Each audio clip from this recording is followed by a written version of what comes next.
she had something sweet in her mouth. "Open the glove box," Mom said. "There might be some napkins in there." I pressed the lock and the little door dropped down and smacked Pablo on his bandaged ear, which must have hurt.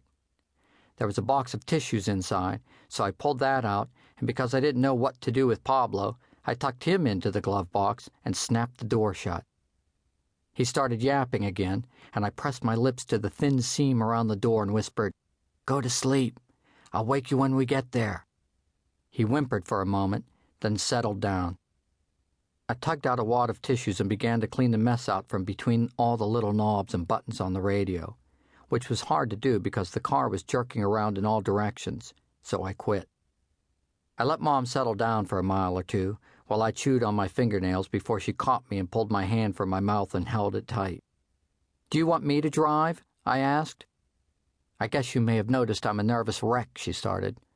"Well, I just can't get my mind off your dad." That's one thing I liked about him already. Her mind was on him.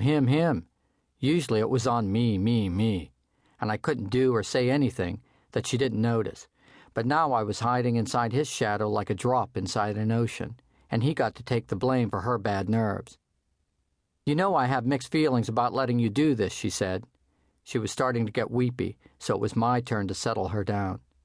"What if he's nice?" I guessed. "He better be nice," she replied. "I mean really nice," I said, "like when you first met him." "He wasn't even nice then. He was just okay." "Well, did you kiss him on the lips?" "What do you think?" she said. Just the thought of her kissing Dad made me silly, and I began to sing. "Mom and Dad sitting in a tree, Kissing." "Stop that," she snapped. "You're bugging me again." I took a breather, then started up again. "Have I done something wrong?" I asked. "No," she replied. "I just have a case of bad nerves." "Then why are you sending me to Dad if you don't think he's any good?" "I'm not sending you because I like him," she replied. "I'm sending you because you might like him and because I think, not with my heart, that it is a good thing for you to have a relationship with your father. And now that he claims to have stopped drinking and has a job and has gone to court to get some visitation, I'm sending you to him because I think it's the right thing to do. But don't ask me how I feel about all this." "How do you feel?" I asked, and leaned forward and pressed my smiley face into her shoulder. "Don't go there," she said. "I really don't want to feel anything about all this."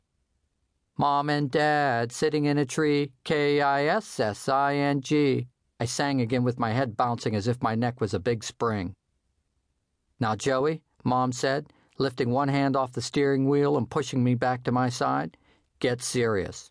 Don't cling to the notion that me and him are going to get back together. No way is that going to happen. So just let it go and focus on your relationship with your father. You have 6 weeks with him.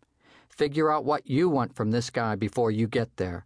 Give it some thought, because he can be, wired like you. Only he's bigger." Even as she talked, I didn't listen because I liked what I was thinking more than what she was telling me, so I just hummed, "Mom and Dad sitting in a tree." After that, she re-gripped the steering wheel and seemed to aim for the holes. Some quiet time passed, and since she didn't pay any attention to me, I said, "Are you sending me because of my trouble with Pablo?"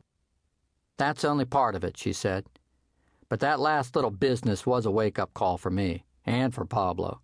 I mean, I can't keep you locked up in the house all summer." The little business she referred to made me hang my head, because it was all my fault, and like most everything wrong I did, she felt responsible, so I just slumped into the corner of my seat. I put my tiny tape player speakers in my ears and turned on the music. Herb Alpert and the Tijuana Brass were playing Lollipops and Roses, and while I nodded along, I added up the good and bad things about my behavior that day, which is what my special ed teacher told me to do when I felt sad. Before I'd gone to special ed and got my new meds, it would have been impossible for me to sit still and make a list of good and bad things. I didn't have time for lists. I didn't have time for anything that lasted longer than the snap of my fingers. But after I got my good meds, which were in a patch I stuck on my body every day, I started to settle down and think. And not just about all the bad things that had already happened. I started thinking about the good things I wanted to happen. And the best part about thinking good things